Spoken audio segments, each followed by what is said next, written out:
আছে এই প্যাকের মাধ্যমে এই যে ফিলারগুলা উপরে উঠবে, ঠিক আছে? কারণ এই প্যাকগুলো কী করবে, এই ফিলারগুলোকে ধাক্কা দিবে, ধাক্কা দিলে এই ফিলারগুলো উপরে উঠবে।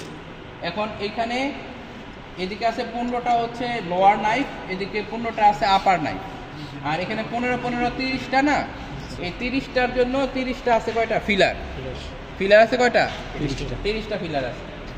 এখন এগুলোর নাম হচ্ছে নিডেল, এবং এই নিডেলগুলোর সাথে মেইনলি এই হুকগুলা কানেক্টেড।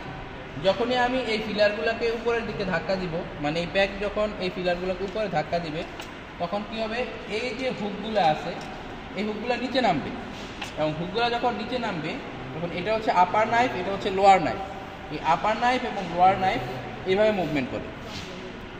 তো যে হুকগুলা নিচে নামবে সেই হুকগুলাকে নিয়ে নাইফ সামনে চলে আসবে, যেমন এখানে সামনে চলে আসছে। তো এই যখন সামনে চলে আসবে, এই হুকের সাথে যুক্ত আছে হচ্ছে জ্যাক লিভার। জ্যাক লিভার এই যে এখানে আছে, জ্যাক লিভারগুলো যুক্ত আছে। এই জ্যাক লিভারের সাথে কর্ডের মাধ্যমে যুক্ত আছে হচ্ছে হিল ফ্রেম। তো যেগুলো সিলেক্টেড হয়েছে ওই হিল ফ্রেমগুলো উপরে উঠবে, বাকিটা নিচে থাকবে। বুঝতে পারছো? তাহলে এটা হচ্ছে আমাদের ডবল শেডিং মেকানিজম। তাহলে তোমাদের